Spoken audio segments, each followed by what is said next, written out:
All right, well, I have 3 o'clock, so let's get started. Hello, and welcome to the Post-Fire webinar series. My name is Carrie Berger, and I'm the manager of Oregon State University's Extension Fire Program. Some of you may already know, but for others that don't, the Fire Program is a new program in forestry and natural resources extension. Right now, the fire team and our extension foresters have been focusing on assisting with post-fire efforts, but moving forward, we'll work to facilitate landscape scale cross-boundary management projects on the ground and continue, of course, to provide education and outreach to all Oregonians. Much like our forestry and natural resource extension colleagues, the fire program team will be living and working in communities throughout Oregon. For this post-fire webinar series, we will focus on impacts to forestry and natural resources on your property. For example, impacts to water, soil, and vegetation. During the first webinar in this post-fire series, we heard from extension and agency partners about an after-the-fire checklist, which helps you to chart a course forward. That checklist is available online to download and also as a fillable form, which you can fill out right from your smartphone. In addition to the checklist, the presenters recommended that you take photos and you connect with your local resources and contacts. Then on October 8th, we learned about hazard tree assessment and burn severity and erosion. And last week, we learned about assessing post-fire survivability of trees and potential for salvage logging. Information about these webinars can be found on the Fire Program website, and the recordings can be found on the Forestry and Natural Resource Extension YouTube channel. My co-host, Tiffany Hopkins, is adding these links in the chat box, and I will also provide resources to you in a follow-up email. I want to thank Tiffany for helping me co-host this webinar today.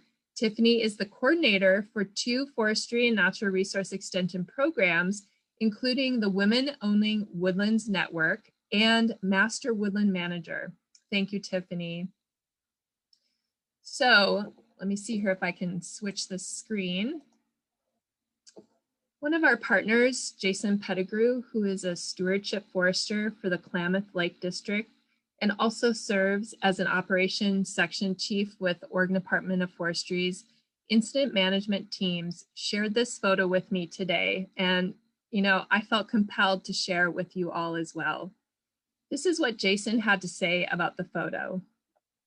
The burnt American flag symbolizes to him that Oregonians, Americans, stood strong through these events, weathered the firestorm, and took care of each other to do what they could despite taking some damage.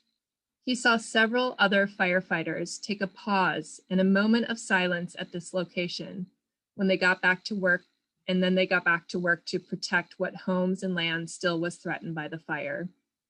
This photo is a powerful image of the summer's event and also reminds him of similar images of the Twin Towers, Hiroshima, and other images in our American history, where we as Americans have stood strong through some tough times and rebuilt from the ashes. He appreciates this image because of what we stand for and how our flag still stands despite the tough times that come our way. Thank you for sharing, Jason. We are Oregonians, we are resilient, and we are strong. Thank you for being on the line with us today. So I have to go over some webinar logistics before we begin. Let's see here if I can advance my slide. This session is being recorded, and all the webinar recordings can be found on our Forestry and Natural Resource Extension YouTube channel. We are also streaming live on the Extension's Facebook page. For you all in the webinar, your audio has been muted. If you're having audio troubles and are connected to your computer's audio, I suggest hanging up and dialing in with your phone. You can always post a question in the chat window if you're having technical difficulties. Tiffany will be monitoring that chat window and can help you out. Thanks again, Tiffany. If you have a question on the information that is being presented, please type that question into the Q&A box. And there you go, that's where you can find it. We plan to pause several times throughout today's webinar for a question and answer session with our presenters and panelists. And then let's just see here, finally, as you can see up top here, you can adjust how you view the presenters by going to the upper right corner of your screen. You might choose to see all presenters at once or just the person who is actually speaking. So I'm going to stop sharing my screen here. So we have a lot of presenters and panelists with us on the line today. And so I'll just give a brief introduction, starting with Max Bennett and Glenn Ahrens, who are both with Oregon State University Forestry and Natural Resource Extension Program. We also have Keith Baldwin and Nate Aglezoff from the Oregon Department of Forestry. From the Oregon Department of Agriculture, we have Kevin Fenn with us. And then Heather Medina is joining us from the Natural Resources Conservation Service. And from the Farm Service, we have Brett Harris on the line. Thank you all for being here today. So if you don't catch all the information presented, don't worry. I'll provide all the resources mentioned during this webinar on our FIRE program website on the webinar class webpage. And I'll even follow up, like I said earlier, with an email just to be sure that you get the information. Okay, let's get started. Max, whenever you're ready, go ahead.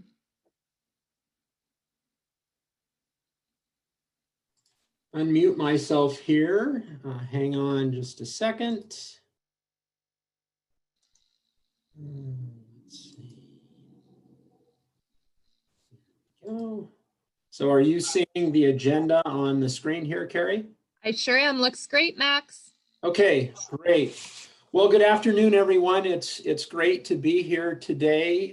What we hope to do is provide you with something of a 10,000-foot view of reforestation after wildfire. You know, there's no way that we can cover everything that you would need to know in a reforestation operation, but we want to talk about some of the key considerations, some of the pinch points, some of the major questions that you might ask, and some of the issues that you would consider to help you make decisions about how to reforest, whether to reforest, and how to go about it. So our agenda for today is, we'll start off with a quick post-fire revegetation overview that I'll provide. Then Keith Baldwin with the Oregon Department of Forestry will be talking about Forest Practice Act requirements and some issues around that. And then we'll have a Q&A session. Then following that, Glenn will come on and he'll be talking about sort of the nuts and bolts of reforestation after fire, but again, kind of from that 10,000-foot view. And we'll have another Q&A session following Glenn's presentation. Then we will hear from our agency partners, Brett Harris with the Farm Service Agency. He'll be talking about the Emergency Forest Restoration Program, if I got that right, and other services that FSA may have. And then Heather Medina will be talking about some of the NRCS's post-fire programs. And then following their presentations, we will have another Q&A session. And throughout, Carrie will be keeping us all on track, on time. So I'm going to go ahead and launch into my presentation here. Again, I'm going to be giving a bit of a post-fire revegetation overview, and just sort of by way of introduction about myself, I am the Forestry and Natural Resources Agent down here in southwestern Oregon. I cover Jackson and Josephine counties. I've been here for over 20 years, and in that 20 years, we have had many, many fires. And so the other day I decided I'd total up how many acres it's been over that span. It's been over 1 million acres. So I've had a chance in this position to work with a number of landowners who have experienced wildfire on their properties and have had to figure out what to do. And I've also had a chance to see a lot of burned areas and see how they recover over time. And these experiences will be informing the material that I'm going to be presenting to you this afternoon. Just kind of on a personal level, I live in Phoenix, Oregon, and of course, in my area, we had the devastating Alameda fire, which burned literally thousands of houses and dwellings, we were evacuated. It's been really a devastating experience for our community. Fortunately, our house did not burn, but it was a close call. And we just feel extremely fortunate. And also it's been heartening to see how the community has come together, both devastating and at the same time heartening to see how people have come together to respond to this catastrophe.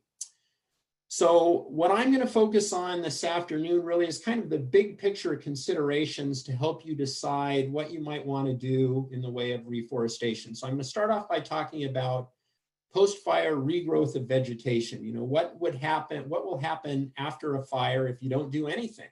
And I'll just show you some examples of that.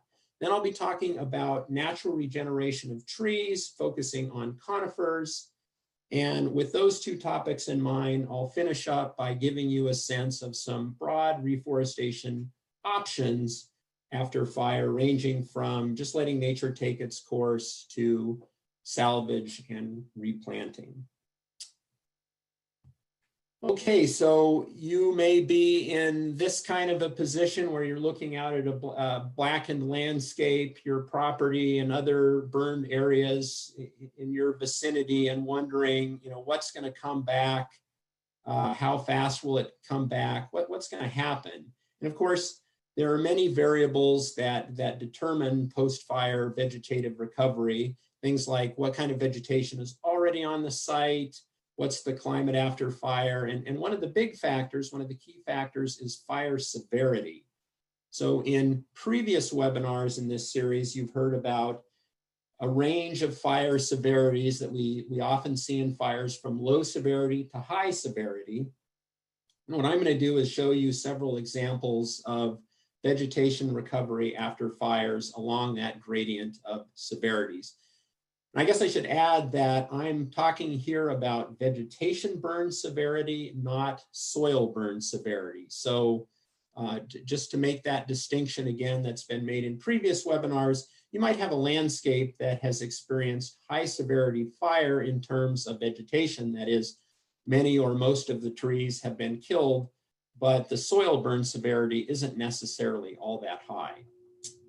Okay, so we're going to look at some low severity fire. This is a Douglas fir forest that has experienced low severity fire. The trunks of the Douglas fir trees are scorched. Looks like there's some big leaf maple in here, so maybe some of those trees, because they have thin bark, have been killed, have been top killed, but they will likely resprout fairly quickly after the fire.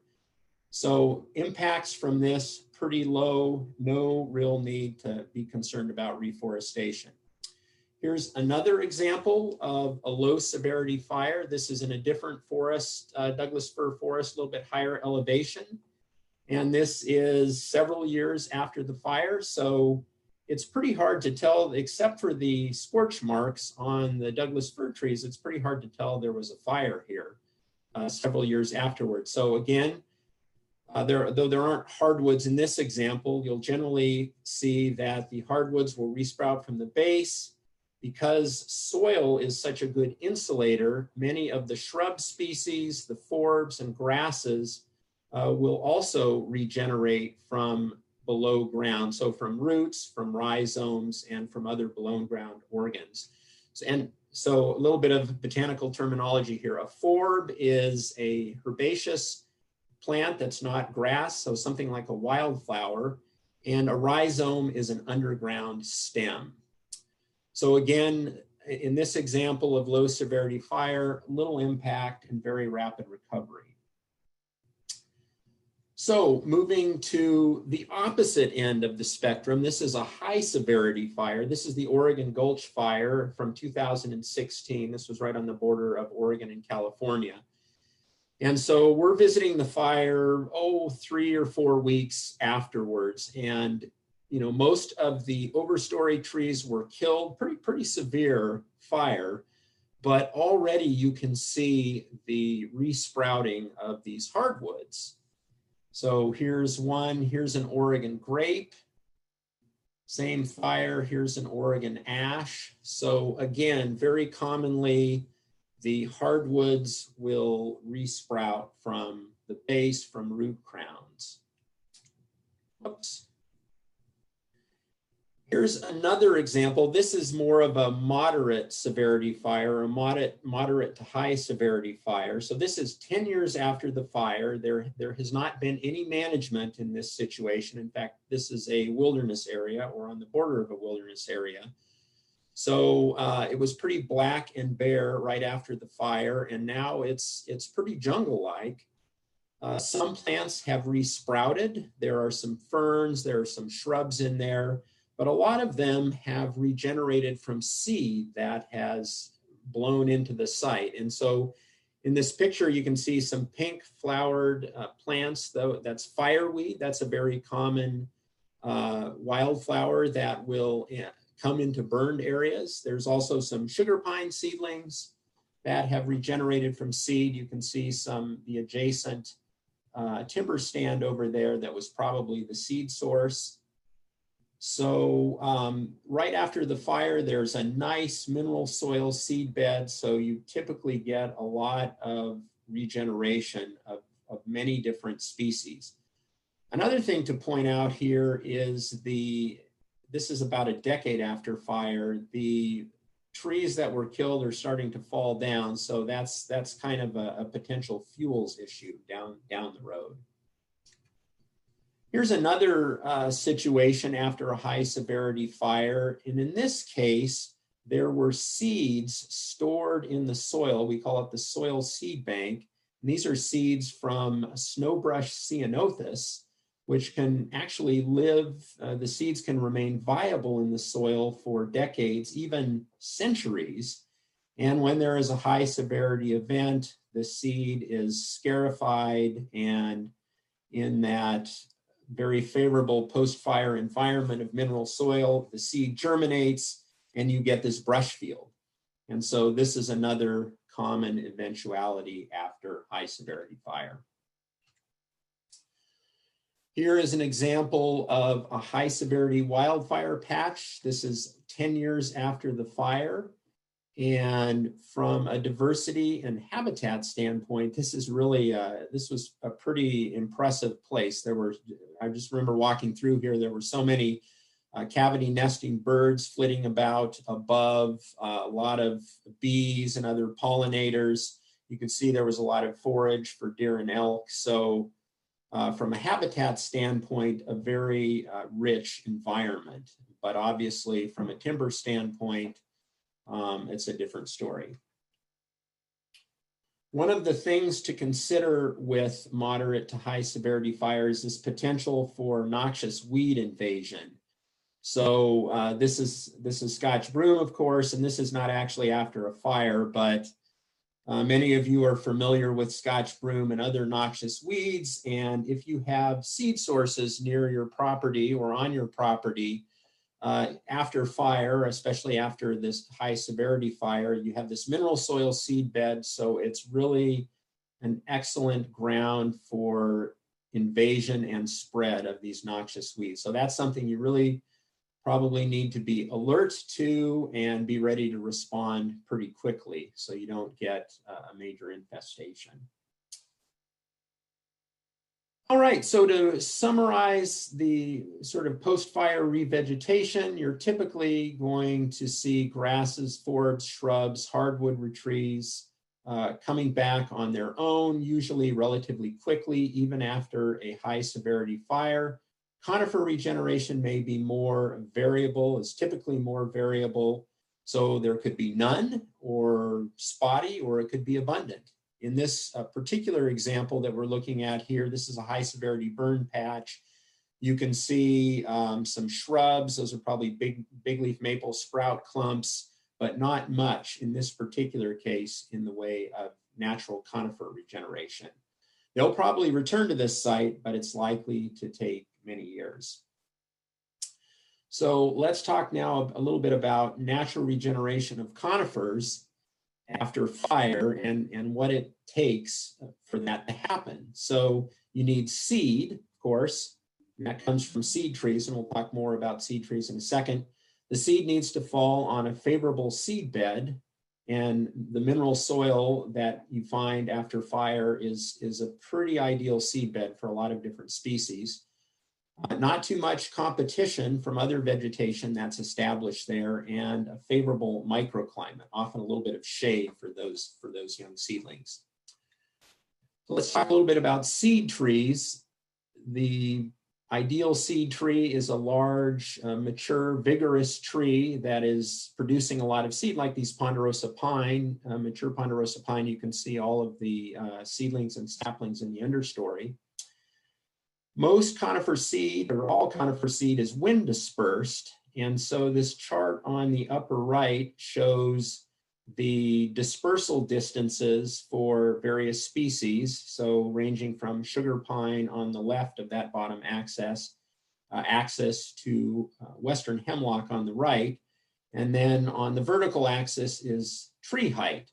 So what this is showing, the small ovals are from a slower wind, 5 miles an hour, and the larger ovals are for a 10-mile-an-hour wind. And basically it's showing you the seed dispersal distance for those species. And so the bottom line is most of the seed from seed trees is going to fall within a few hundred feet of those trees. So if you have really large burn patches with no seed trees, it's going to take a while for those to regenerate. Another factor is the periodicity of seed crops. So most species do not produce large seed crops every year, with maybe the exception of lodgepole pine. And so for Douglas fir, for example, may not have large seed crops may have as much as a decade between large seed crops. So all those factors have to align for good natural regeneration. So you need the seed trees that are nearby, you need a good seed crop, you need a receptive seed bed, and bare mineral soil is best for most conifers. Not too much competition. So if the site's already occupied by grass or brush, it's going to be harder to get seedlings established. And you need a favorable microclimate. And often that means a little bit of shade from some nearby overstory trees to help those seedlings get through the first couple of summers. So if any of these factors are not present, for example, they're all there, but it's not a good seed year, then regeneration may not be very good. And so in this particular image that we're looking at, you have great natural regeneration, but a couple hundred yards away, it's kind of spotty. In the early history of forestry in Oregon, folks relied primarily on natural regeneration, but since the 1950s or 1960s, we've gone to planting because it's so much more reliable. Okay, so now we'll kind of wrap up by talking briefly about some reforestation approaches, ranging from letting nature take its course on one end of the scale to planting with or without salvage on the other end of the scale. And so what is suitable for you is going to depend on your objectives. It's going to depend on the desired condition you have for your forest. It's also going to depend on practical considerations, things like how accessible the stand is, cost of doing it, seedling availability. You'll hear plenty about that later on today. Any sort of Forest Practices Act requirements. And you may use different approaches on different parts of your property. So you might have a remote area that you're just hard to get to. You just let nature take its course and come back as it will. And maybe another area where you have some merchantable trees and good access, you can do some salvage and planting. So I'm going to talk about each one of these options briefly here in the next few slides. So nature taking its course. Again, vegetation is likely to come back. It will come back. It may not be exactly what you want, but this option is pretty good for habitat and diversity objectives. You have that early cirral vegetation with a lot of biodiversity. This can be good for sites that are harder to access or a little bit more remote. But there may be some issues around reforestation requirements and property tax implications, and I will let our next speaker address those. Another option is to encourage natural regeneration, maybe with a little bit of interplanting. So this is a good option for landowners who have a mix of objectives. Maybe you're interested in habitat and also timber production. This is good for sites where you have moderate severity fire, or maybe smaller patches of high severity fire where you have sea trees nearby. But this is not just a stand back and let it happen option. You're going to have to do some management, possibly of the seed bed, possibly of competing vegetation to release those trees. And you may need to do some planting in areas where natural regeneration is not successful. You're likely to have longer time frames to get trees established, and it just isn't as reliable of an option. If you do salvage prior to doing natural regeneration, you're going to have to develop an alternate plan for Oregon Department of Forestry. And then on the active end of the scale, you could do replanting with or without salvage. So this is going to be the most reliable and fastest method of getting trees established. You have more control over composition and genetics. Still a good option for multiple objectives, but if timber is your high on your priority list, this is probably what you're going to be focusing on. And of course, if you do salvage, you're going to have to reforest by law. So these examples that we see here on the screen, the one on the left is replanting without salvage. You can see the standing dead trees, all pretty small, so really no merchantable material. And this is a couple of years after planting. So the brush that I mentioned, probably from stored seed in the soil, has regenerated and will probably need to be controlled in order to make this planting successful. Then on the right here, we have an example also of replanting with no salvage, and the idea just getting the trees in as soon as possible. That's of course depending on seedling availability before the competing vegetation gets established. And then this example is one of replanting with salvage. You can see there are some leaf trees, there are some snags, and you can see the yellow plastic tubes. Those are the Vexar tubes representing seedlings that are being protected from browse damage. So those are some examples of options, and I'll just leave you with some things to consider in doing an assessment of what you want to do for reforestation. So you might want to be thinking about the severity of the fire and the size of the burn patches. You want to think about the potential for natural regeneration of conifers and for the passive recovery of all vegetation, as we've discussed. You want to think about, do you have any noxious weed patches nearby, and what's the potential for spread? And also things like the ease of access for salvage, site prep, and planting. And then of course, probably first and foremost, what are your objectives? What do you really want? So I think with that, I'm going to stop and I'm going to turn it over to Keith. So thank you. Thank you, Max. And Keith, whenever you're ready, do we need to stop sharing your screen, Max? There you go. Great.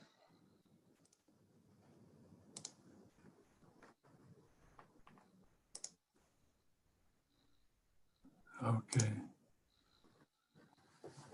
All right. Do you have the correct screen, Carrie? I don't. You need to switch the display from the notes to the other view. There you go. Looks great, Keith. All right. I'm Keith Baldwin. I'm the Forest Practices Field Coordinator for the Department of Forestry. I want to thank you for participating today in the webinar, and thank you to OSU Forestry Extension for putting this on. My job is to provide technical support for 51 stewardship foresters statewide. A little bit of history: in reforestation after harvest was addressed in the 1941 Oregon Forest Conservation Act. And the key word there is addressed. And in 1971, Oregon adopted the Oregon Forest Practices Act for protection of soil, air, water, fish, and wildlife, and public safety, as well as other forest resources. But in the act, it required reforestation after harvest whenever remaining tree stocking was below the minimum site productivity level. So the Department of Forestry has the 51 stewardship foresters that can provide technical assistance to landowners to achieve reforestation. There are two resources that will be available by Carrie. The one is a newsprint on the rules, and then an illustrated manual of those rules. So the salvage operations will generally require reforestation and possibly revegetation when the remaining tree stocking is below the minimum site productivity standard. There are several options available to landowners, which I'll cover in this presentation. The important thing to know is it's the landowner's responsibility for reforestation, and that goes with the land when it's possibly sold to someone else. It's very important that prior to the salvage that you consider these options. Just like Max had shared previously about seed trees, if you want to harvest, if you plan to harvest all the green trees, it's not going to present you a very good option for natural regeneration or natural forestation. So there's this tool that is called the Plan for an Alternate Practice. And what it does, it provides the stewardship forester an opportunity on a site-specific basis to modify the reforestation rules, which can be for tree species or trees per acre. We generally see that on the east side of the mountains. It's needed for natural regeneration after salvage, wildlife food plot. I'll go over that here. The reforestation rules can be temporarily suspended so a landowner becomes eligible for forest financial incentive programs. And this happens when the reforestation, this happens when the revenues from the salvage exceed the reforestation costs for the replanting. So that's an important thing to open up a new door for financial assistance. And the reforestation rules can be exempt for conversion of forest land when their growing trees is not compatible with the new use. So I want to go over these different options that we earlier had identified. And this is a summary of the rules. And the rules are very lengthy, so this is just a kind of a high-level look. And the landowner can use their plan or use the plan for an alternate practice. It has to be approved by the stewardship forester. The site, we're looking at trees that are ecologically suited for the site, meaning the seed zone, elevation, and the species. The trees per acre requirement is based on site productivity. And there's like 6 site classes. They've been lumped into 3 categories for trees per acre. The higher site classes require more trees per acre than the lower sites. Generally, the fires that have happened this year on the west side of the mountains would be requiring 200 trees per acre. But your stewardship forester would be the one that would define that specifically for your site. The time to complete the plant or seeding is first you have to do the site preparation, and generally the sites are well prepared, but if you're salvage logging, that means there'll be some slash that will need to be either scattered or piled. The trees should be ordered within 12 months. This just shows that you're making effort to do the planting. Within 2 years or 24 months, the trees should be in the ground. There's an exception. If you're within the scenic highway, you need to do that within 12 months. The time to establish a free to grow stand is 6 full calendar years. And what we mean by free to grow is that the trees are acceptable by species, they're well distributed by trees per acre, healthy, and above the brush. So generally, this means there'll be, in this span of time, you may need to do some management of the competing vegetation. There is an opportunity for an extension of time to meet the reforestation requirements if after reasonable effort, there's circumstances that are beyond the landowner's control. And that could be like a nursery failure, and probably in this case for the next few years, is the availability of seedlings and even planters. Natural regeneration is another option. It requires a plan for alternate practice to be submitted 12 months after the salvage and approved by the stewardship forester. Again, we're looking at the site for acceptable tree species, and this is key that there are acceptable seed sources, either within the stand that's been harvested or adjacent stands that would provide a seed source from whence. Same trees per acre requirement based on site class. The time to complete the reforestation may include, again, site preparation, may include some interplanting to get the stocking up. And there's a little bit more time. We're looking at like 5 years to get the new forest set to go. And then the time for full establishment for the trees to be totally on their own as free to grow would be 9 years. So this is an extended time. Again, acceptable trees, well distributed, healthy, above brush. An extension of time can be provided or approved after a reasonable effort and there's circumstances beyond the landowner's control. And this is where the poor cone crop or the periodic nature of cone crops, particularly with the Doug fir, there could be a gap year that just aren't there to provide the seed source. So this is again where the interplanting is key here. I would imagine most of these requests for natural reforestation is going to have a condition that there's interplanting and not totally waiting for natural regeneration to happen. Wildlife food plot, this is a new program. It's I mention it here just as an option. It's part of our reforestation toolkit. It's land that requires reforestation, but there's a choice to manage for wildlife. The ownership is limited. It has to be at least 10 acres and no more than 5,000 acres. Then a percentage of that ownership can be allowed in a wildlife food plot. So the more acres you have in ownership, the larger that food plot could be. The food plot could be several smaller plots, not necessarily aggregated. The time to complete it is it's key that this effort is planting vegetation that substantially contributes to wildlife nutrition. So it's not a cut the trees and do nothing, but you're actually actively establishing plant material or conditions that would attract your target wildlife species.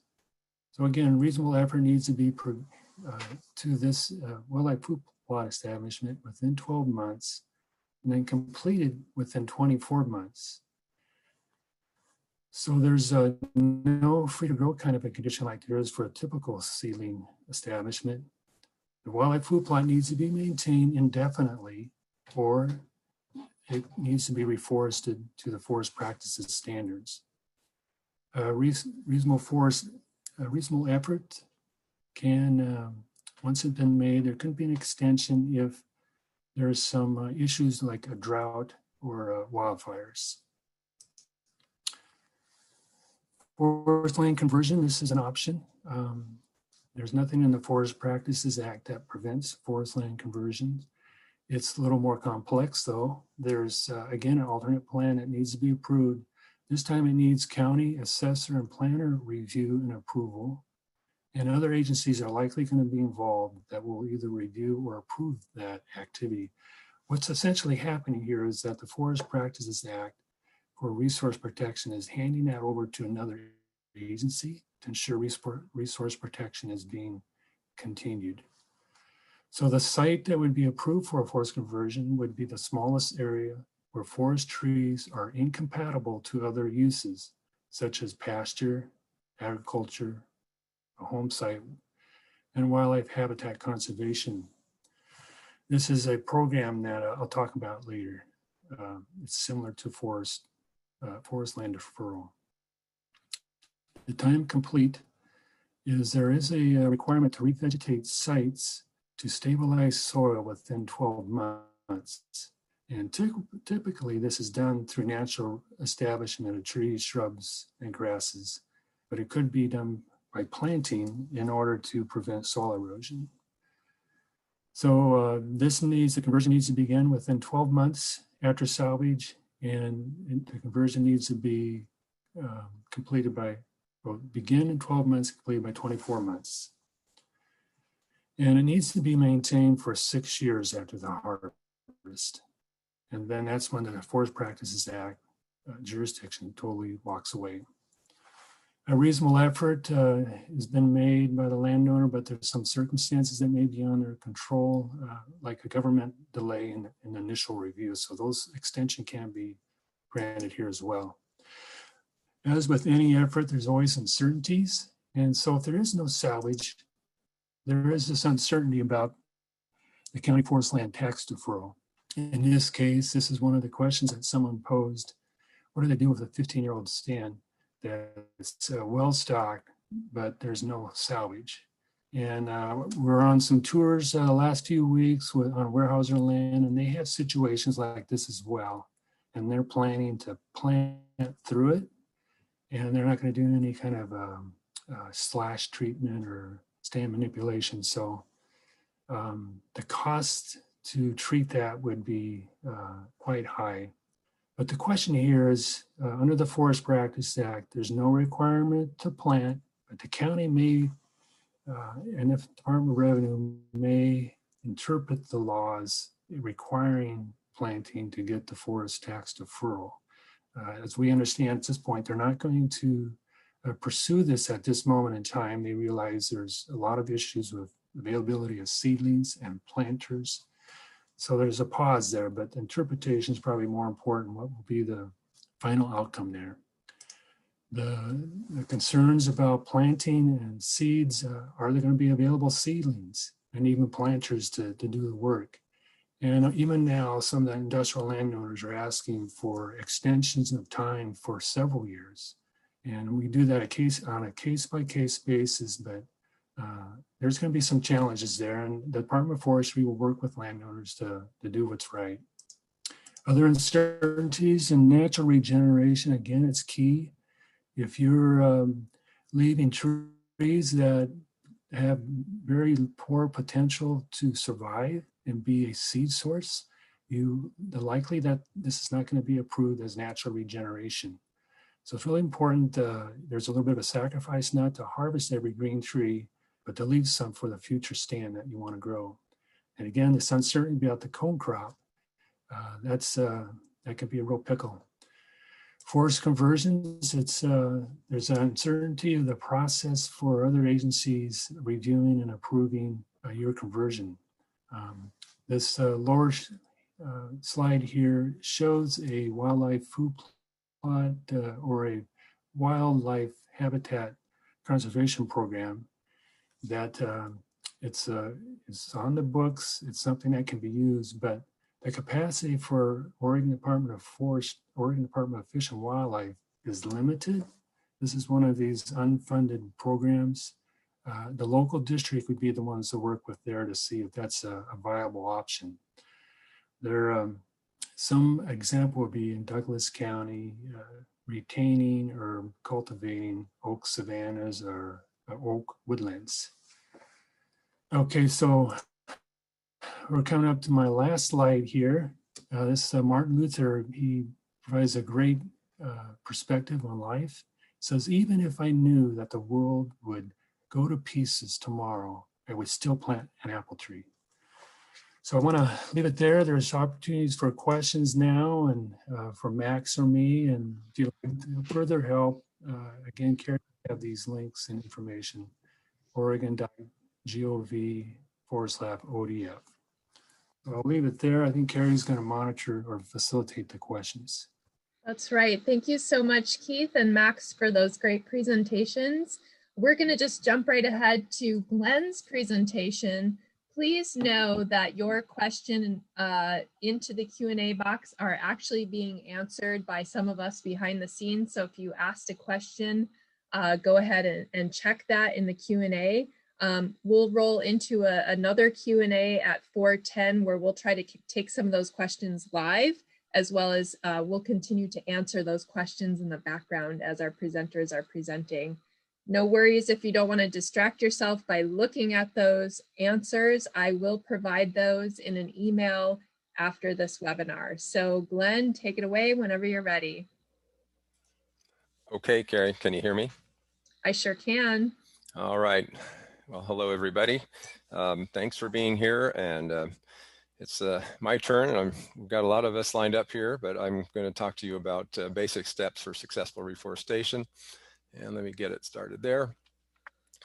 So I'm your extension forester in Clackamas and Marion County and Hood River County. And so my territory has suffered a lot of fire this last Labor Day firestorm. So one example here, looking up the Molalla River drainage in Clackamas County. So clearly there's going to be a lot of questions about reforestation for many landowners. And normally we have a lot of information and a lot of programs. Every year we do a reforestation program, usually with a couple hours of indoor class and discussion, and then we go out in the field. But this year, is quite different. First, we have obviously COVID and looking at remote teaching for a while. But then in the case of fire, when we start covering the basic steps to reforestation, normally you're planning ahead for this. And in the case of fire, we didn't plan this. So we're already feeling behind. And I think one thing to do is all of us take a deep breath and give ourselves time. There's just so much to deal with here post-fire with all of the damage and the losses that we've suffered. In my case, I did evacuate, but the fire came within a mile, but we didn't lose anything. But I've been out seeing a lot of what's going on for those of you that did. So, here's the basic steps that we like to cover in our reforestation programs. And, all of you out there may be, quite a spectrum of experience from none to a lot. So we want you to be able to step in and, at whatever stage you're at, get the help you need. But I'm going to spend a fair amount of time talking really about the special circumstances of this fire, post-fire regeneration situation. We're not going to necessarily go into a lot of detail in the short time I have on all the steps. Because really that starting point that Max sort of set us up for is you're in a position where you have to decide, where are you in the spectrum, evaluating your situation after fire, thinking about, whether it's going to be a let nature take its course or active reforestation situation. I'm going to focus more on the active end with what I'm going to talk about in terms of planting or interplanting. So again, planning is usually the first thing. And for all the years of experience we've had, one of the main things that goes wrong is that people, weren't able to cover all the bases. One of the things we look at is a checklist, as Carrie mentioned, for the post-fire situation. And then of course, reforestation planning, there's a serious checklist of all the things that you want to plan for in order to be successful.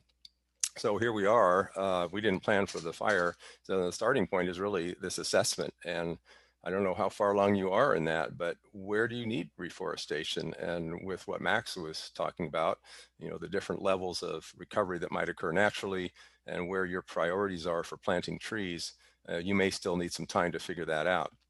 And once you've done that, then in those areas that you want to plant, you can start down the process of the checklist of getting to know, what that site is like, what environment those seedlings will be in, kind of the management situation and the constraints you might have depending on access for you and equipment. And then of course, prescribe your operation and order your seedlings.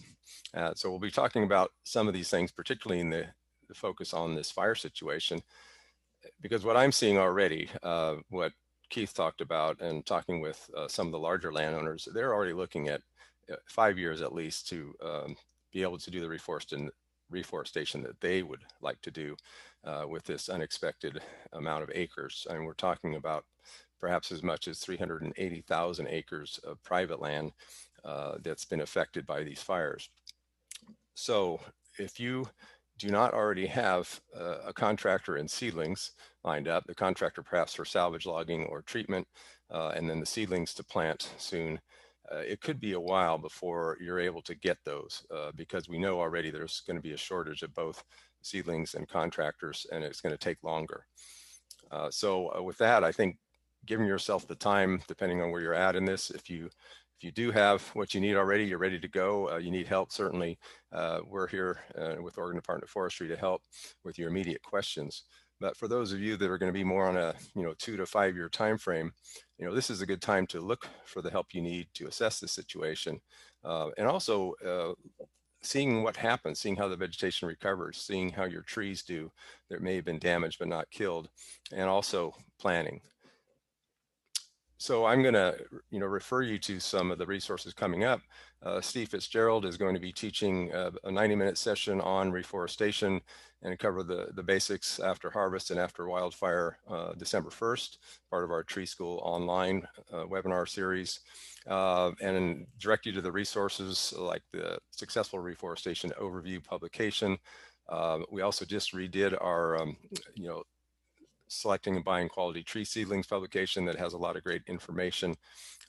So those are resources I direct you to that Carrie will put online for access after this. Because we do see, at the big picture level with the forestry agencies, all of us looking at, well, how big is the need going to be, and what will it take, to provide what's needed. With 1 million acres burned, and again, that larger acreage of private land, 380,000 acres estimated, how many seedlings are needed, and what species and what seed sources. I'll talk a bit about that, because deciding where to get your seed and your seedlings and what species and even the genetic origins of those is going to be important. Are we going to collect it from the wild trees, or are we going to use some of the stocks of seeds that are available from seed orchards? And who's going to grow those? What's the nursery capacity?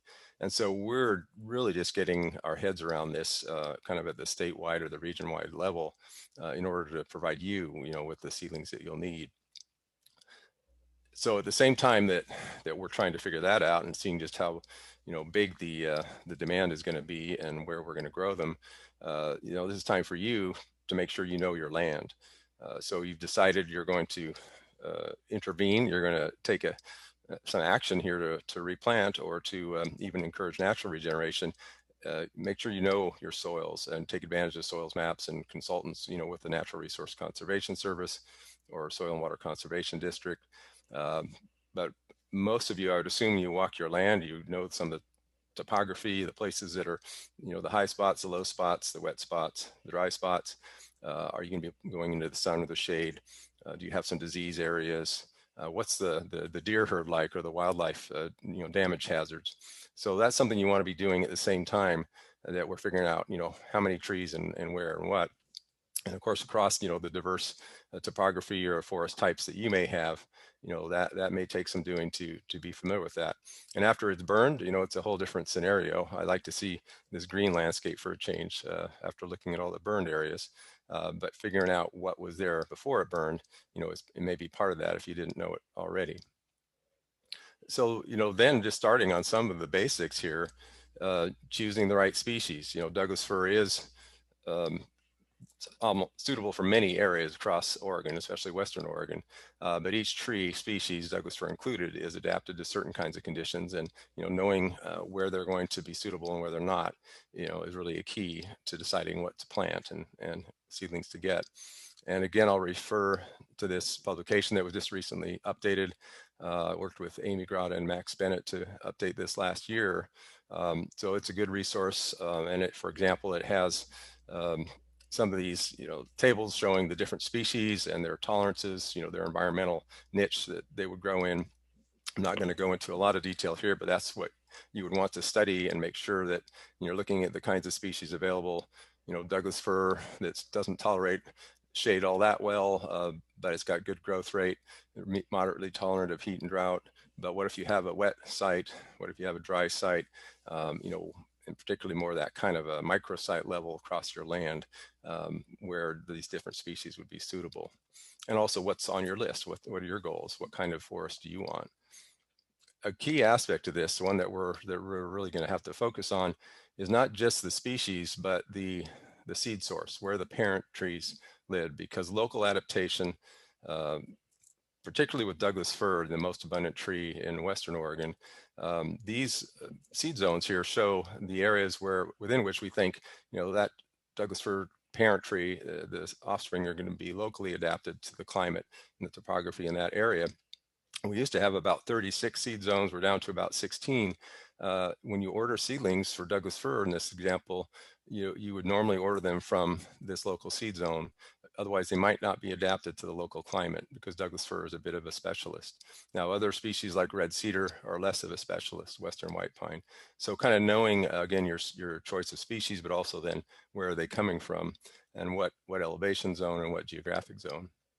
Now, there's another little twist in this, in that when I consult with the forest scientists, the geneticists, and the climate scientists, this quote that I got from one of our experts in this, from Glenn Howe and Brad St. Clair at OSU, is they've basically said the current populations of trees are may not be adapted to the future climates. They're expected to be poorly adapted in some cases. And so this whole question of the seed zone then is a moving target. And so we're just now thinking about, would we be taking seeds from further south or lower elevations and moving them a little further north or up in elevation, something we would call assisted migration. And frankly, we're not quite ready to do that. They are doing that in Canada, where they've seen a lot more severe changes in climate. So that's another thing that we're thinking about, but we don't have good science-based guidance just yet. As an example, one of the projections of the future range of Douglas fir shows, under some modeled climate futures that, there's some areas in yellow where Doug fir may not be suitable anymore, where it used to live, and then there's areas in blue where it would become suitable where it isn't now. But again, back to what we have to look at is within the seed zone, within the species of Douglas fir. If you move trees from further south to further north, this picture on the right, moving a California seed source up into Oregon, in the near future, they may not be adapted to a cooler, moister climate. So there's that kind of moving target that the scientists are struggling with, what recommendations they might make. This scene on the left is showing Douglas fir from different locations from California to Canada planted on one site in Oregon, and some do very well because they're locally adapted, and others from farther away aren't adapted to that local climate. So it's an example that we know a lot about how species are adapted, but we're scratching our heads a bit about how to deal with climate change. So right now, our main tool is the current seed zones, which are actually fairly broad for Douglas fir in this example. And when you order trees for your species, you would be choosing them from these seed zones. But in the future, we're looking at climate-based seed deployment, as we call it, and a seed zone matcher tool. So some of the Pacific Northwest Tree Improvement Research Co-op scientists are working on coming up with something like that may start giving us tools to adjust for climate change.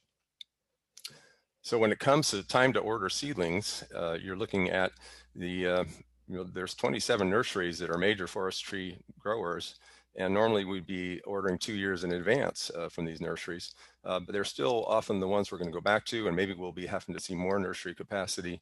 But when it comes time to order, it will be important to make those choices in species and seed zone and order those trees from the nurseries.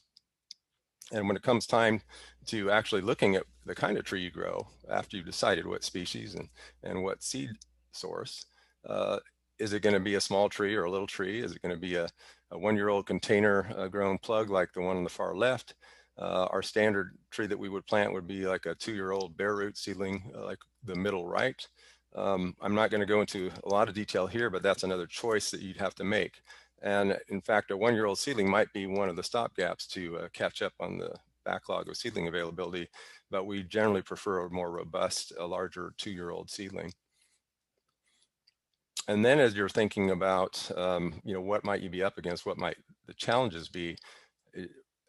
For decades of experience, what causes reforestation failure? There's those things on the checklist, the site preparation, if the seedling stock was not really healthy to start with, or if it was healthy to start with, but you mishandled it, let it warm up too long out of the cooler, or if then the worst case or the most common cause of failure, competing vegetation that overwhelms our seedlings in the first few years, or animal damage and depredations, from a herd of deer that happens to camp out where you're trying to grow your seedlings, or many other animals. Here's a 4-year-old Douglas fir seedling that just isn't thriving, and it had the combination of a lot of competing herbaceous vegetation, and it was planted too deep. So there's an example of things that can go wrong that you want to be planning to avoid. And that big one about site preparation and the management of competing vegetation, there's a lot to look at there, looking at your site. Of course, fire in this case is going to have provided some site preparation, reforestation after fire. And then there are the other tools you might consider, chemical or mechanical or combinations, again, to meet your conditions and your objectives. We'd like it if we had the trees to plant right away after fire, as in this case, and because the site is pretty well prepared, and trees often do quite well when they're in the ground in a hurry after fires. In this case, you want to guess what was growing here in the foreground: Himalayan blackberry. That's kind of a nice sight to see that it's all gone, and if we could plant this right away and then manage the blackberry as the seedlings are growing in the future, that would be nice. What about this situation similar to what we were talking about earlier with 15-year-old stand that was killed? It's not going to be salvaged. Yes, you could plant underneath it and put up with some losses as these fire-killed trees fall apart a bit, or you could decide to site prep this and maybe masticate all of the young trees here first. So those are some things to think about and look at what the cost might be. And a site like this, that what if you're coming into a site 4 years or something afterwards and you wanted to interplant, managing this vegetation to make sure that seedlings that are coming up in here along with natural regeneration would have a good chance. So those are all kind of the site prep and vegetation management challenges you might see. Are you going to be coming into something like this with several years of blackberries and brush that you have to deal with? Can you do this with manual cutting alone, which some people do? You can. It's just an awful lot of work repeatedly. If you choose to use herbicides, we have a lot of experience and guidance with how you would use herbicides to manage vegetation. And it really starts with knowing exactly what vegetation you're trying to manage and how to target that and do it properly. And some folks, using aerial applications on larger acreages. And good old mechanical treatments, which still might be important, especially with some of the residual brush or burned area, young trees and brush that were burned but not consumed, and so you've got a lot of material you might want to get back down on the ground. Or again, if Himalayan blackberry or other brush is really up and you just can't get at it without some kind of mechanical treatment like this, these are all tools in the box, and you kind of decide which are available to you. Other ways to manage weeds, with mulches or weed control fabric, those are all in the toolbox, depending on your access and the scale of your operation. And of course, then, understanding the animals there, the wildlife. We often have wildlife habitat as a goal, but wildlife damage is a key threat to our reforestation. And deer and elk often primary, top of the list. As an example, with these tubes that we put around seedlings, and I'm glad to see this nice red cedar coming out of this tube, in 3 or 4 years. But understanding, what your wildlife populations and threats might be is really an important aspect of planning ahead. So really, I want to encourage you, wherever you are in your learning process, this is just getting started here, but if you're going to have the time to plan for this unplanned event, take the time that's necessary to look at the checklist and to plan things carefully. And it really is going to start with this assessment of what you really need in the burned areas. And you may not know that right now. You may need to see how things develop, which trees actually do die from the fire damage, and what's coming back. Seek that disaster-related assistance where needed, because there's a lot of folks that have different needs in different places, and you may have hazard trees and other things. And there's quite a few different programs, and you'll hear about those with our next speakers for that. And then when you settle into the basics, the more familiar territory for planning reforestation, understanding your environment, picking the right species and the seed sources, perhaps getting a little time to get a handle on this matching seed sources for climate change, for instance, might be something that comes up over the next, several years. Ordering your seedlings, figuring out where to get in line and get in the pipeline so you do have those trees coming, and then of course preparing your site and handling your trees appropriately. And there's a lot more details to this that I'd hope you would, sign up for some future programs. And someday, hopefully, we'll get back out into in-person instruction on this. So really, that's my my short view of this. And there's need to have time for questions here, Carrie. So I'm ready to relinquish the stage here. Great. Awesome job. Thank you so much, Glenn. Really informative. Let's go ahead and take some questions. Again, working in the background has been this team of presenters and panelists answering your questions. If you've asked a question and don't hear it presented out loud, go ahead and check the Q&A. I'll also be providing those answers to you via email after this webinar presentation, but there are a couple questions left in the chat box for us. So let's see here. What do you think of hand or aerial seeding? Okay, I'll start on that one. It's a very low success rate. It certainly can work, but and it's been tried and used in different situations and different ecosystems. But in general, there's a lot of risks. I mean, so if you think about a pound of seed, a handful of seed, and the probability of one of those seeds becoming a tree, it can be very low with the predation by insects and rodents and birds, and also getting the right conditions, where those seeds land. So it is something that has been used, but it's really a pretty risky approach. I don't know if any of the other foresters have a take on that, but I'm talking about for our major, conifer or hardwood trees. It certainly can work with, other species like, grasses and herbs and things. Right. And so Glenn, somebody put in the Q&A here that just as a FYI, Washington County Master Gardeners has a propagation team and that they might be willing to help take on a project. Yeah, we're actually meeting next week to just look at what is the need and what is the nursery capacity and what does it take to grow the seedlings that people need. And we may be needing to get creative. And actually, woodland owners and gardeners and tree farmers, they are very creative. I was looking at the edge of my forest where I did some harvesting and some thinning, and I probably have several thousand young Douglas fir coming up at the edge of my forest that I wasn't planning on. And I'm thinking about transplanting this to my transplant bed just to beef up my capacity, because I do need a couple thousand trees this year. So there's a lot of maybe creative ways at a smaller scale that we can help meet the need. That's great. And to help, have us understand a little bit better, if you need seedlings or if you are having luck getting seedlings, please be sure to fill out the survey at the end of this webinar. When you close down the webinar, a survey box will pop up, and we've asked a couple of those questions. That information really helps inform moving forward on some of these things. So please do that. Another question for you, Glenn, or the team. Our small site is on a high bank above the Little North Santiam River, about 10 miles from Opal Creek. Most of the duff was burned off the ground, and we are left with many rocky soils. Yes, I was just out with my colleague Brad with Robinson looking at sites where it looks like nothing but rock. We didn't realize until the duff burned that there was so much rock. And yet, the trees actually do come back in those rocky sites.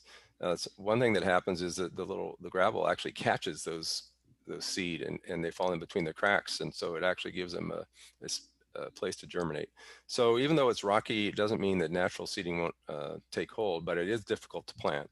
And sometimes you need, a strong steel bar or a dibble to plant into.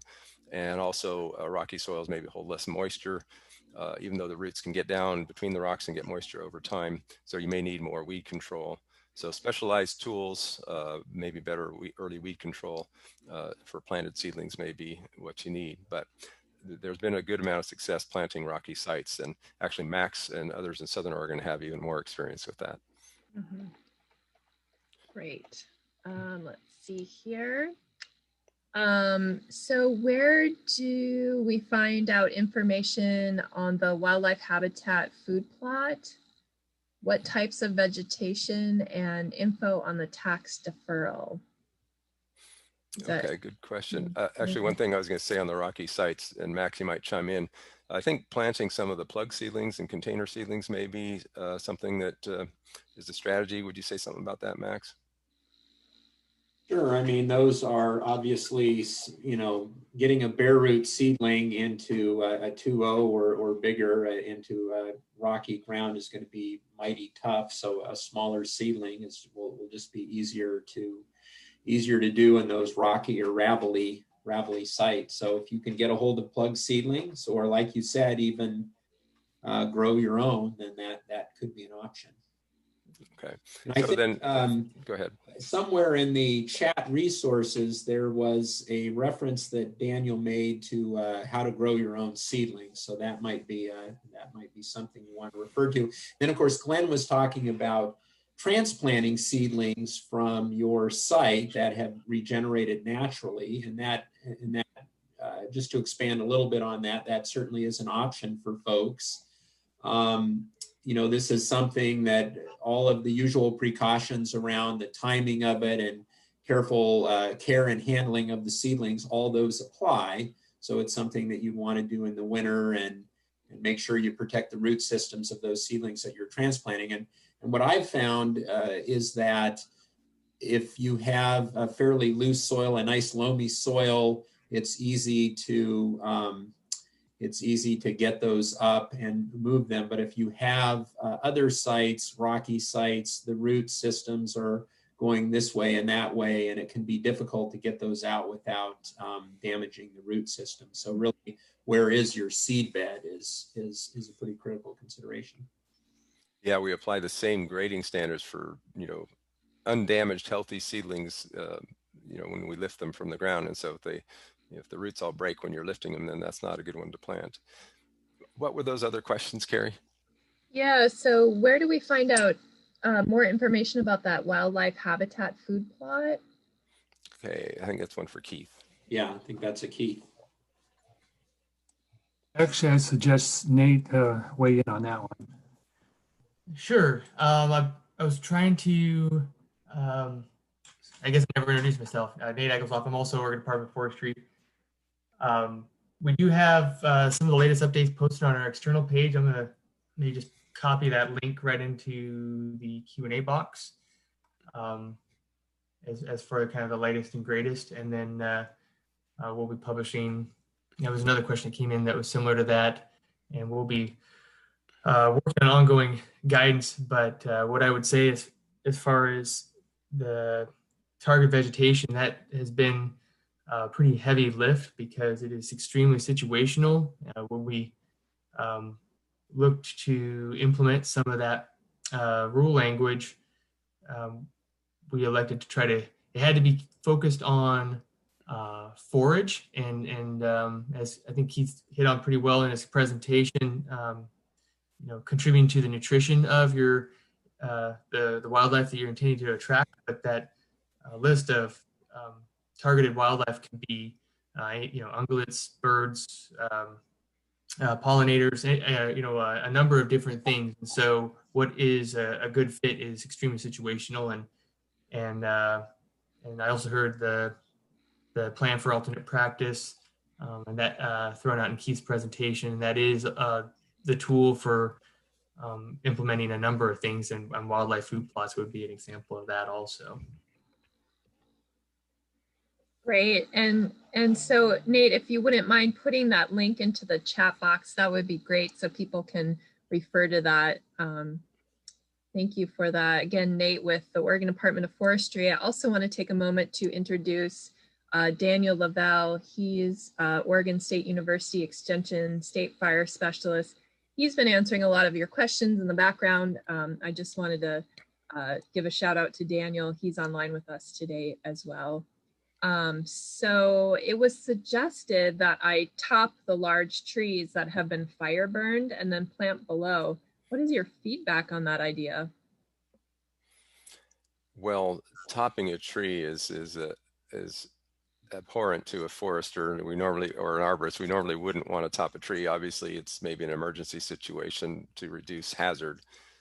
So aside from the hazard issue, topping a tree is not good for that tree, but I'm assuming maybe these are damaged trees anyway. So hazard tree aside, what you plant under the tree and its prospects, it's going to depend on, just how much shade it's getting. So it's going to depend on assessing, what are those conditions on the ground and the vegetation, and then how much shade or cover is it getting from the overhead trees. The question of whether the trees falling down, the fire-killed trees, or a top tree that falls down, how that damages the trees that you might plant underneath, and how hard to work to get the burned trees out of the way. That's kind of an open question, but actually, talking to some foresters, planting trees underneath damaged trees or top trees that may fall down someday, it's a reasonably small damage, from the falling trees and branches and such. And so, if you only had maybe 20% losses from stuff falling down, I hope that gets at the question. But as long as the environment is reasonably good for soils, vegetation, and enough light, if it's shady, then you might be needing to plant a shade tolerant tree. Great. Glenn, where can we get information on what type of chemicals to use around new trees, particularly for blackberries? Yeah, so you can just work through your local extension forester. We have guidelines and resources to help you. It does start with, what species of seedling or what species of tree you're talking about, because, the different major species, Douglas fir and cedar and hemlock, pine, grand fir, et cetera, they all have different sensitivities. And so we can help match up your target weeds, what might work on those, and how to protect your trees. In general, the first year after planting, even some of the conifers are maybe more sensitive in some cases to herbicide damage, for example, as opposed to an established seedling. So those are details we can help you with. Fantastic. Get your questions into the Q&A box. I can see that Nate has posted that resource for the basics on wildlife food plots. So go ahead and open that if you're interested. Another question here for y'all. Once you order seedlings and receive them, how long do you have to plant them and care for them in the meantime? So the general rule is to keep the seedlings, close to freezing. Usually we store seedlings in the cooler. Some cases, seedlings are actually stored in the freezer and then thawed out a week or so prior to planting. But once you've got your trees delivered, and generally they're in bags or boxes that have been in a cooler, just a couple of degrees above freezing, you want to keep them cool until planting. And it varies a bit by species. As soon as possible to get them in the ground is good. Generally storing them for a week or two in the cooler is not a problem. But I had experience with Western red cedar, and particularly being much more, sensitive to storage. You got to make sure that they're well aerated and they're not too moist and getting moldy in the cooler. So the storage conditions can be very important. You can have a lot of degradation of seedlings, especially if they're warmed up or if they're kept in an area without good ventilation. So best case is to leave them in the cooler at the nursery and then get them out and plant them within a fairly short time. But I have succeeded in storing seedlings for up to a month with proper cooler storage. There may be some minor degradation, but we've done okay with that. But some species are more sensitive than others. Mm-hmm. Great, thanks, Glenn. Where does someone find references on licensed herbicide applicators? We have a variety. We have a resource called the Oregon Forest Industry Directory, which actually that's another one we'll want to post on the site. It's a bit of a search process through that, but you can look for pesticide applicators in that. Also, in my county, for example, we have lists. They're not necessarily complete or current of contractors who, they describe their services, including whether or not they're licensed. So probably multiple resources through your extension forestry, and also the Department of Forestry, I believe, has lists in all their district offices of contractors who also can apply pesticides. Great. Well, we've cleared out the Q&A box, but I'm just going to give a couple more minutes for people to add more questions in. While I'm pausing for that, I want to let you know next week we'll take a small break from these post-fire webinar series, and we'll come back November 5th for a presentation on tax considerations for those impacted by wildfire or other natural disasters. Tammy tells me that, this webinar will cover the information you will need to handle your taxes after the fires. We will talk about possibilities for deducting losses, how to determine the amount of loss, and reconstructing your base in the trees. Some people may need to report a gain from the salvage of the timber, or you may be considering whether you even want to replant after harvest or salvage from the timber.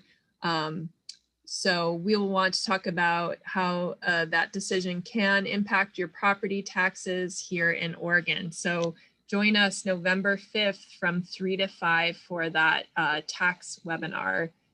And then we got a message here from Nicole who says, feel free to contact your local soil and water conservation district to connect with your local Oregon Department of Fish and Wildlife contact for questions about enrolling in the Wildlife Habitat Conservation and Management Tax Deferral Program. Okay. Yeah, that's a real good one, because there are I get many calls from landowners that they have a situation where it's not that great for growing trees, and particularly maybe after fire, there's some areas that you might want to manage for habitat. So in addition to the food plots, there is this program that Nicole referred to.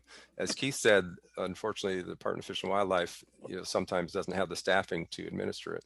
But it sounds like from what Nicole's saying is that there still are opportunities there, and that could be a real good fit for landowners in just certain parts of their property. I wanted to say, just to reiterate, that get a hold of your Department of Forestry Stewardship Forester, because they have a lot of great resources. I know Keith would have said that, but since I'm on the mic, they are your resource for technical assistance about getting the work done. They're going to be pretty busy after the fire, but they're still there for some of this technical assistance. And then also your extension forester. So you ought to have both of us in your contact list and in your county. Great. This is a great question here, Glenn. Often it seems the information in these webinars is focused on the areas burned in the state that are not on the coast. What are the differences to consider?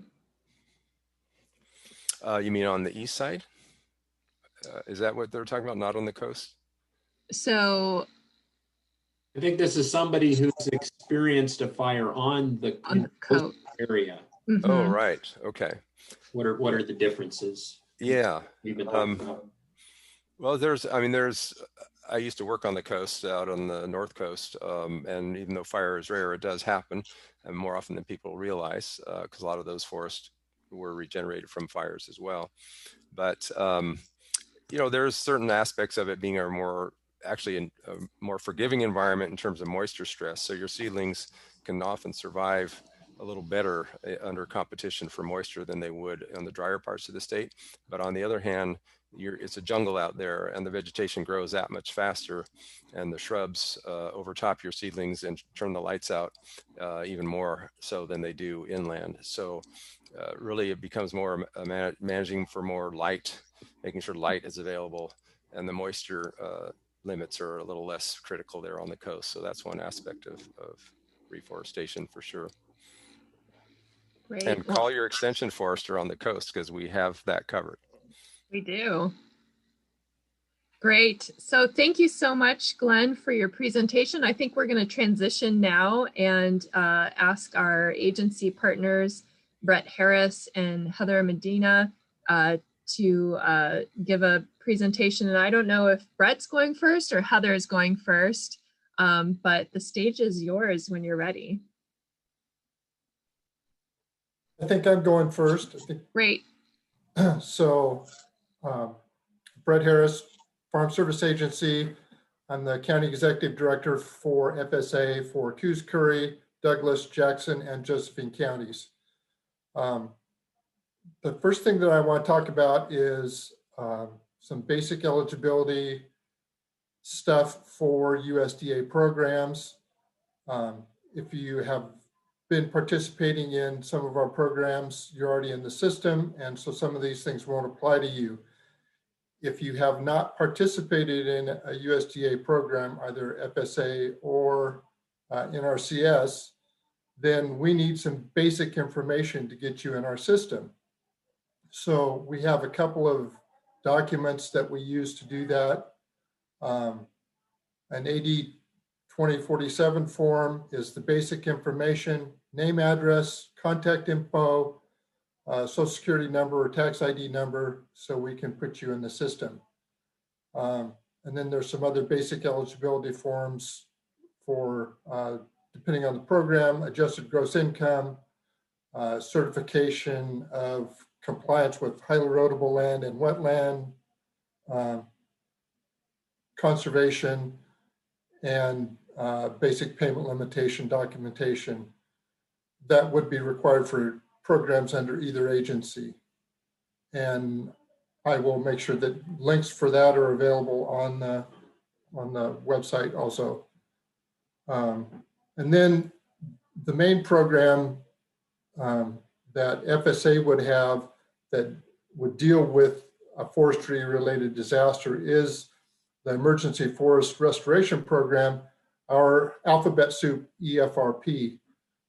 And that provides a cost share of up to 75% of cost, not to exceed our program maximums. A basic cost that it would take to restore the forest land to its pre-fire condition. And we can do things like debris removal, site prep, planting materials, labor, roads and fire lanes to a certain extent, fencing if it's necessary to protect this new plantation, tree shelters, tree tubes, few wildlife enhancements are also possible. And cost share would be limited to $500,000 per person or legal entity under that program from FSA. So again, I'll make sure that the links for these program fact sheets and other FSA program information links are on the website. The thing to remember about specifically FSA programs is that we have to request authority for a sign up and then announce that sign up before we can actually take applications. And I think Heather's going to talk about NRCS programs, which are going to be a little bit ahead of us on that curve, but we'll still need, FSA does the eligibility documentation, if you will, for both agencies. So we need to get that information in the system. I don't really have anything other specific to talk about with FSA programs until we have that, until we actually have the sign up period for the EFRP. But I would encourage that folks, if you have damaged lands that you think you might be interested in a USDA program, key things would be take documentation, both written and especially pictures of the damage. If you have pictures of the same areas from before the fire, those are helpful too, so we can establish the level of damage, and then that helps us certify things that we can do to assist the producers. So that's about all I have. Maybe Heather wants to jump in, or I'd be willing to take questions. Yeah, let's let Heather jump in, I think, and then once Heather's done, we'll open it up for questions. And you're on mute, Heather. Let me share my screen and get the presentation going. Sure thing.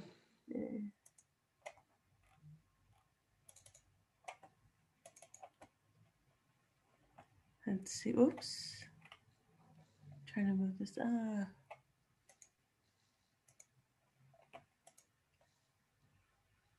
All right, can you see that? We sure can, looks great. All right, very good.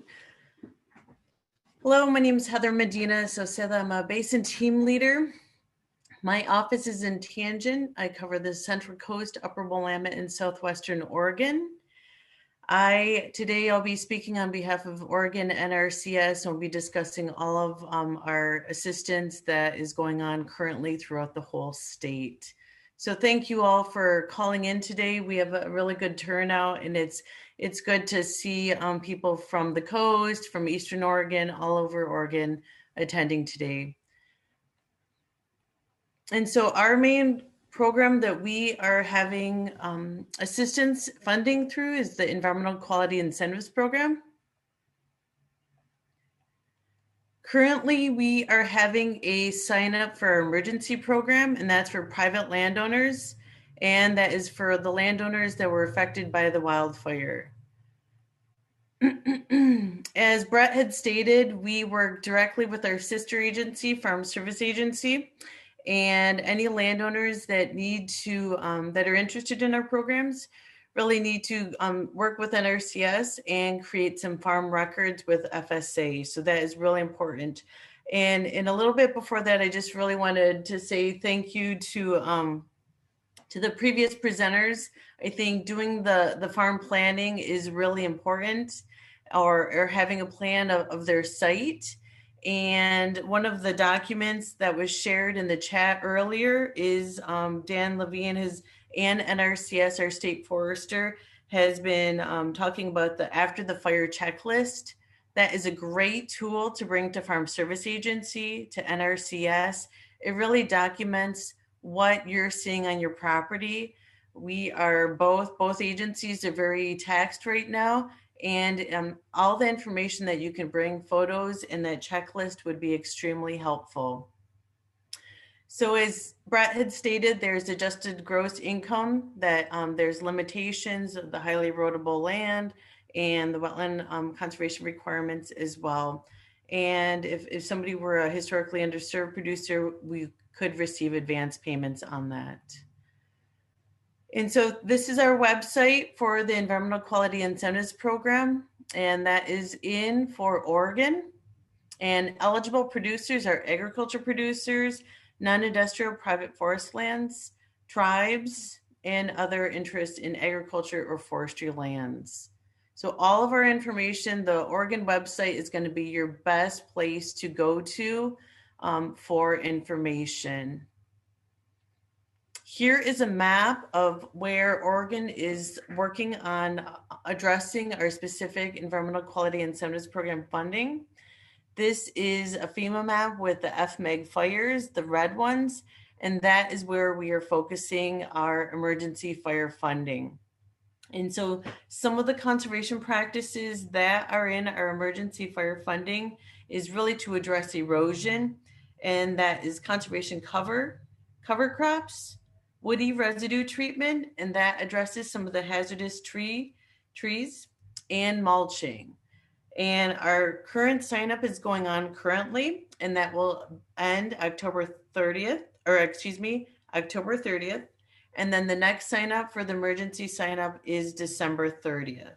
So these are specifically for addressing erosion, but as this webinar is stating about looking into the future, Oregon NRCS recognizes that many of you might not be in a situation right now to address, you're worried about homes and other properties, other items going on right now. So we definitely are looking in the long term, as many of the speakers had stated, looking at some regeneration, looking for a few years. So we are committed here in Oregon to be helping long term. Each of our, specifically for Western Oregon, we are looking at having a conservation implementation strategy for the west side of Oregon that looks at restoration. We are currently in development of that strategy, and that will be for both the top of, we call it the North Coast and Lower Willamette, the Lower Willamette on the Central Coast and Southwestern Oregon. And that will be addressing tree planting and other suite of practices, such as tree establishment, tree shrub site prep, critical area planning, conservation cover, and herbaceous weed control. Again, we are still currently in that planning process for that strategy, and that is specifically for the areas impacted in the fire, the FMEG fires, to address the restoration. That general equip sign up will be November 20th. So you can always go into your local NRCS office and talk to them, either if you're interested in the emergency sign up for the erosion control and or for the future restoration. Each of the basins, so we have also, excuse me, I forgot to mention, since we do have some people here from Eastern Oregon, there is a Eastern Oregon fire to address those FMEG fires as well. And so there's opportunities to address that erosion as well. Each county has their own conservation implementation strategy, and they might not just be addressing fire, but many of them are addressing forestry concerns. So feel free to contact your local NRCS office, and there are many different opportunities addressing for forestry. Here is some contact numbers for our offices, which many of them are co-located with NRCS. Some of them are standalone office, so you can feel free to contact those numbers right there. And this information will be put on the website as well. Conservation practices payments, NRCS usually pays those payments. We have the least cost practice payment to treat the erosion concerns. Right now we have payments are at 50% of the estimated costs. And right now we're also having higher payments for up to 75% for historically underserved applicants. Let's see if that is all I have. And I can put my contact name, email, and phone number as well if you have any questions. Great. Thank you so much, Heather. And let's see here, just making sure. So I think now we're in a time for Q&A. So if you have questions, actually for any of the presenters, go ahead and put those into the Q&A box. Heather has just provided her contact information. Again, she's with NRCS. So let's check out what questions we have here.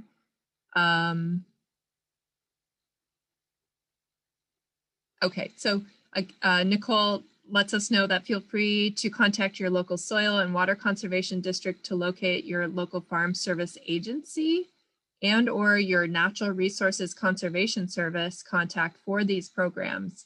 We often coordinate services with these agencies. Thank you so much, Nicole. And I can put that also on the website.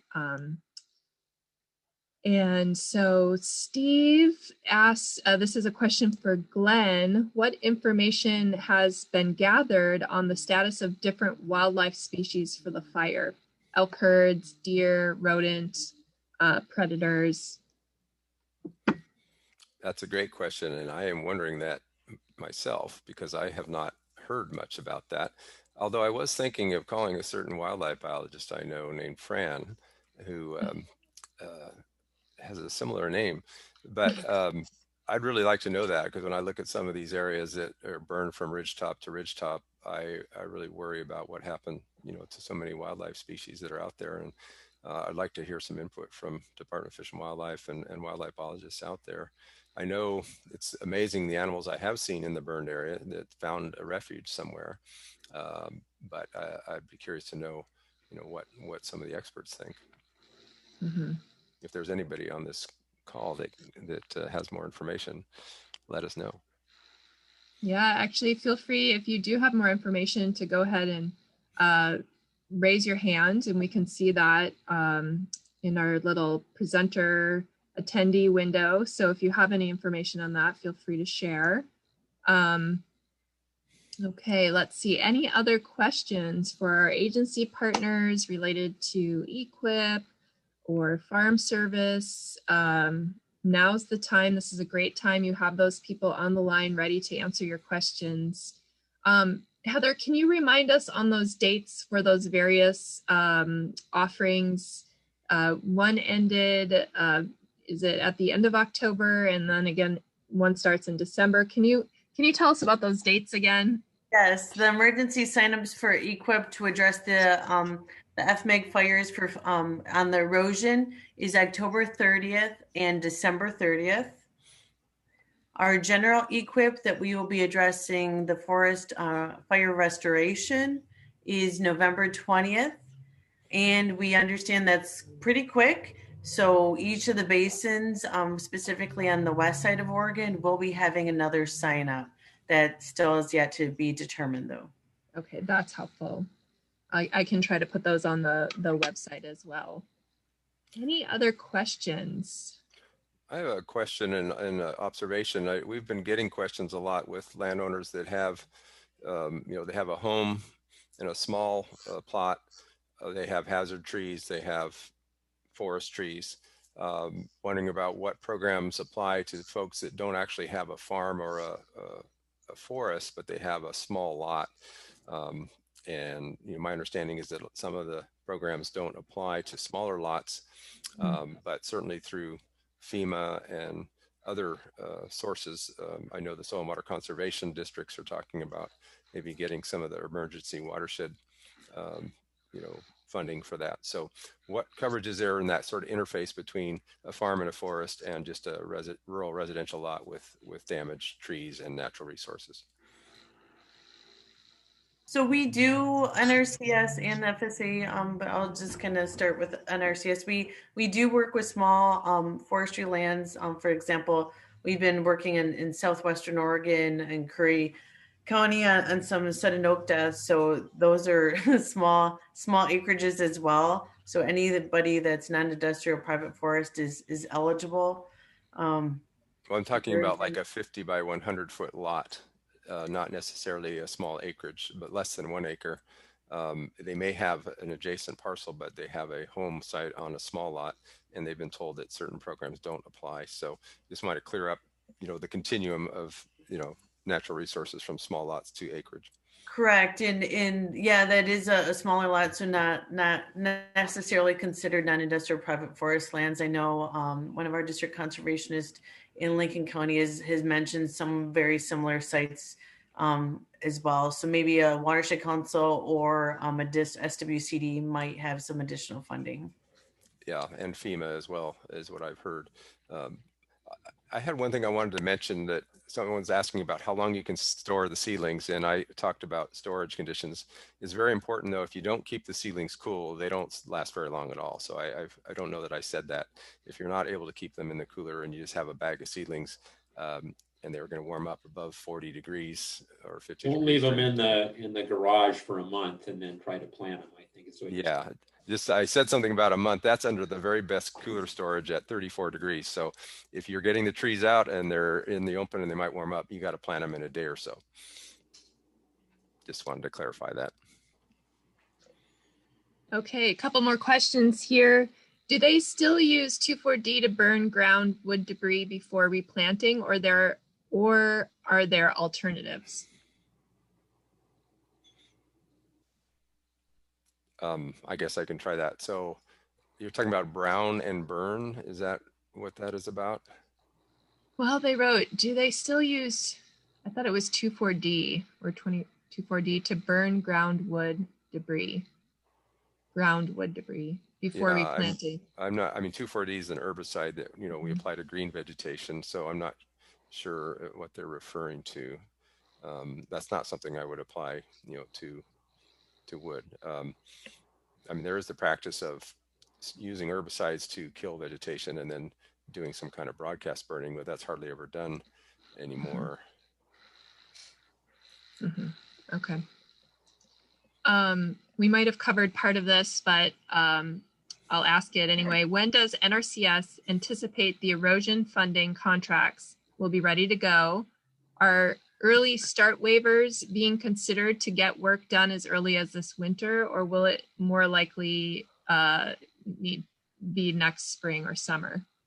Great question. I see Nicole answer that, and I was wondering which office Nicole, which county she's from. So NRCS is accepting early start waivers. So you need to work with your local district conservationist. and your local district conservationist will be asking you or the producer, the landowner, they will need to request an early start waiver. That early start waiver gets sent to the acting state conservationist, Jason Jeans. And that doesn't guarantee that you're going to get funded. We do have quite a bit of funding.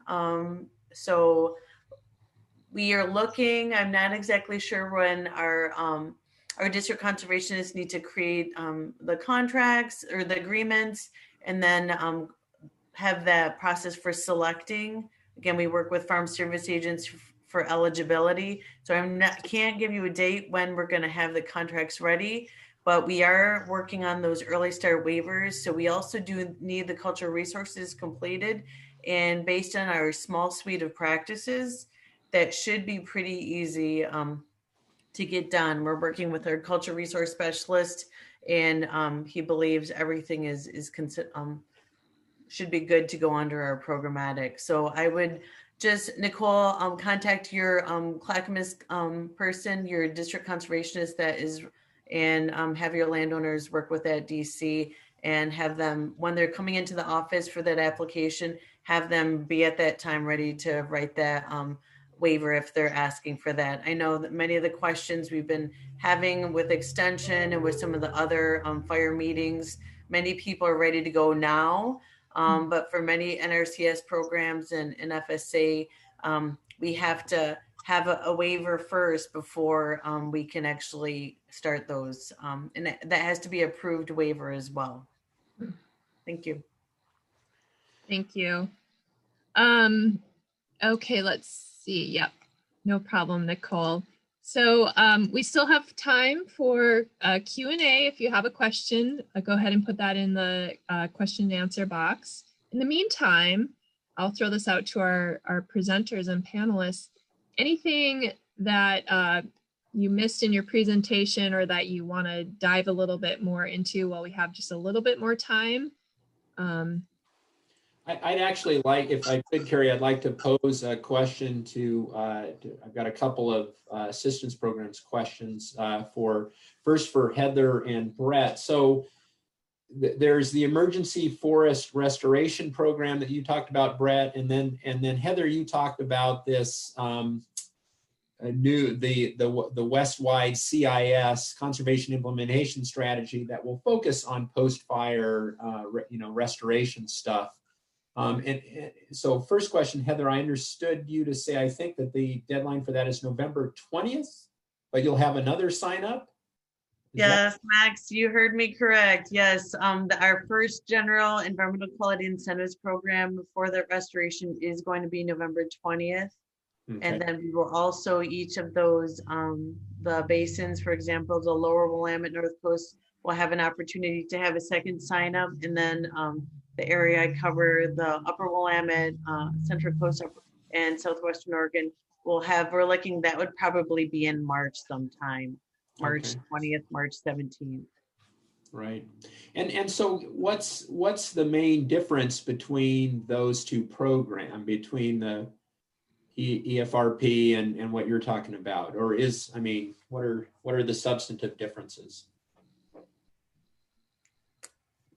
That's great. I think as we are still developing our strategy, so we have some tree planting and conservation cover, so it's very similar. It just depends on again, those would also be able to get a early start waiver as well.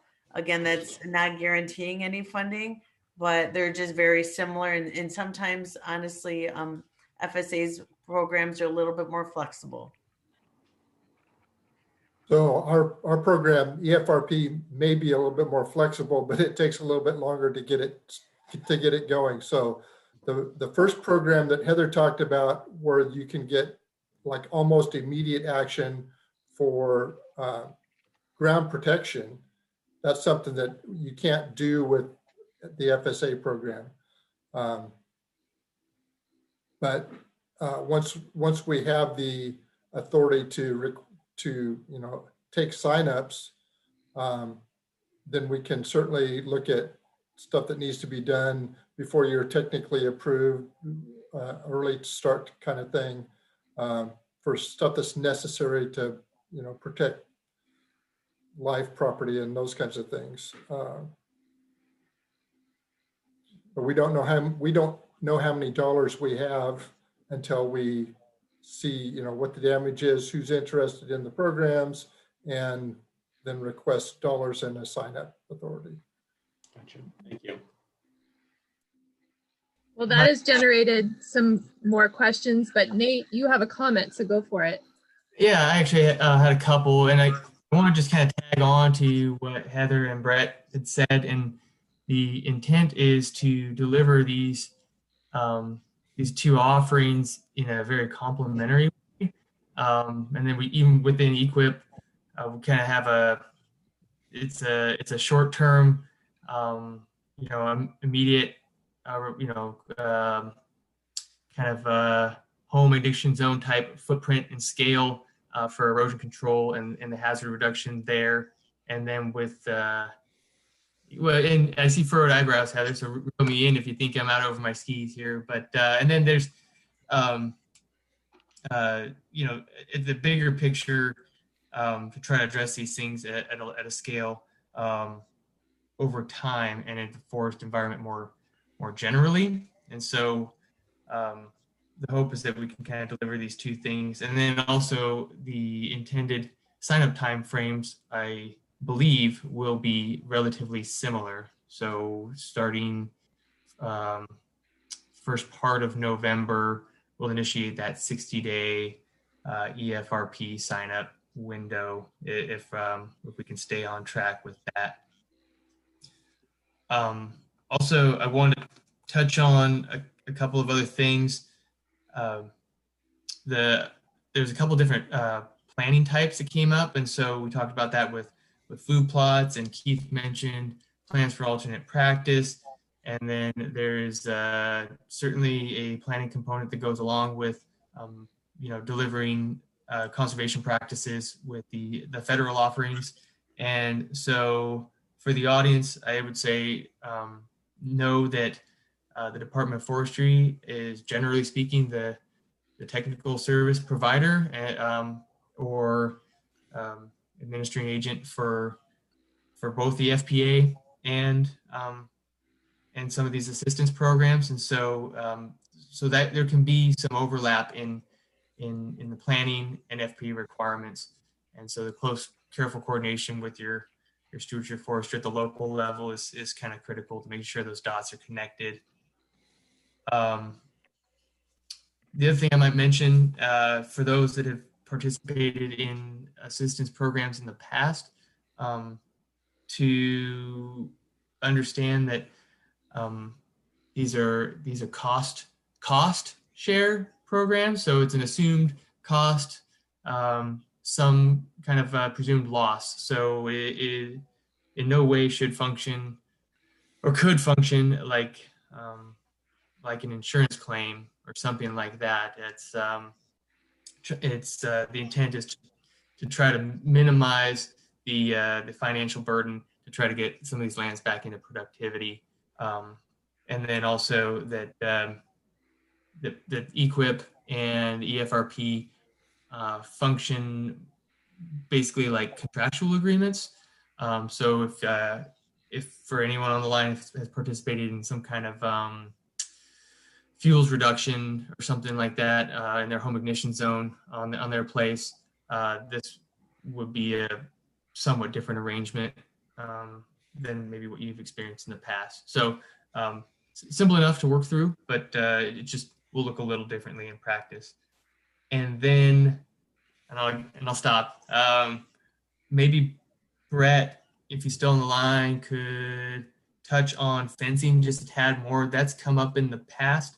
And just to clarify and set reasonable expectations for eligibility there, my previous understanding is that it had to be a fence that burned. Is that correct? Generally would have to be a fence that burned unless there was some specific reason that you would have to have a fence to protect the plantation. Normally, we would do that with some kind of a tube or tree shelter, though. Does that make sense? That's exactly what I was looking for. Thank you. Great, Nate, thank you for all that follow-up. That's great. We have a couple more questions in the Q&A that I want to make sure we get to. There's a question here. It sounds like 2 separate equipped pools for post-fire work with NRCS. Can landowners apply for both because there seem to be different practices involved? Then does it make more sense to wait and apply for the second program with the planting option, more practices? From us NRCS listening to many of the extension conversations, we understand that many people just really aren't in a position to apply for a program right now. They're worrying about things like their homes or things like that. So that's why we wanted to have 2 different dates, the October 30th and December 30th. Those are covering for the whole state, Eastern and Western Oregon, looking at erosion specific. And we wanted to have a small suite of practices that we could get out of the door and address erosion, not only with the mulching and the critical area seeding, but also for putting some addressing those hazardous trees to kind of put them down and then have some contouring to address the erosion. People can, and when you're coming into an office, apply for multiple equip programs. Just talk to your local district conservationist.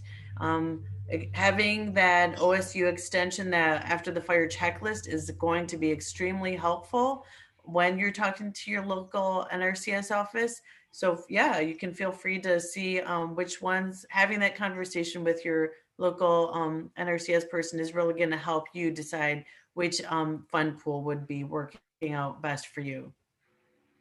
Great, thank you so much, Heather. One final question here. Do I understand correctly that if you will apply for NRCS benefits, you cannot salvage log, do erosion mitigation until you receive approval from NRCS? That is very tricky, yes. So for any conservation practices that you want funded through the Farm Bill, through to have an agreement with us, first, if you're interested, you can work with your local planner, NRCS planner, and ask for a waiver if you want to get started immediately. But knowing with that early start waiver, you still may not be guaranteed the funding. And so you would have all cultural resources, all of our NEPA would need to be completed first. And then your local district conservationist would say, okay, you can proceed, but you might not get funded. And so I'm sorry, can you go back to the question, or it's gone? The question's gone again. I can find it here. Okay. And so if you can't start anything until, unless you have that waiver to start anything that you would like funding.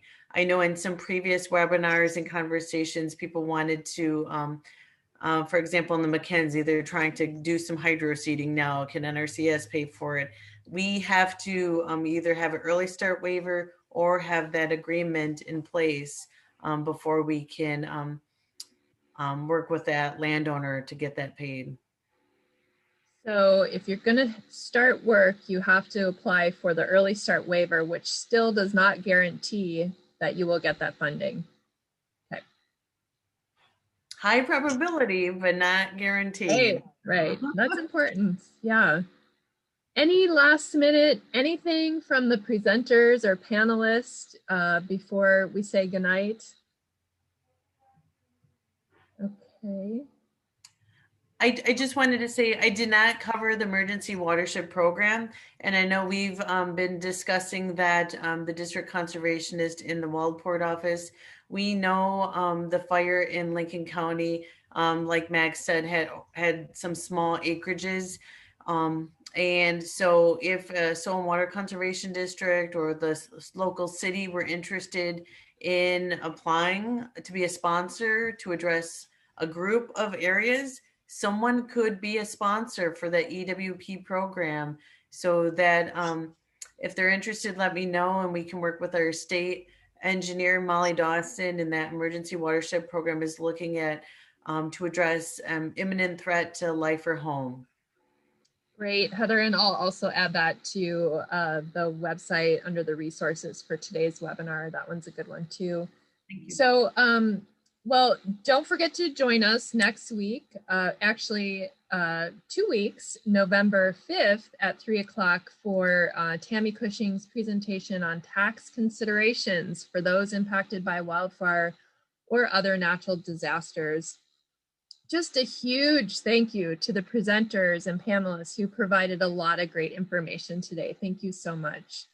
And to you all, thank you for joining us. We recognize this is a difficult time for so many of you, and we appreciate you tuning into these webinars. I've said this before, webinars are just one way we can provide information to you during this time of COVID. We can't necessarily be face-to-face, so this is really helpful. This webinar has been recorded. Feel free to share it out. And finally, if you have a moment, please tell us what you thought about today's presentation by filling out that very brief survey I mentioned earlier in the webinar. That survey will pop up immediately following you closing out your browser. If you miss it, don't worry. I'll send it again with information on the webinar, including the recording and the resources.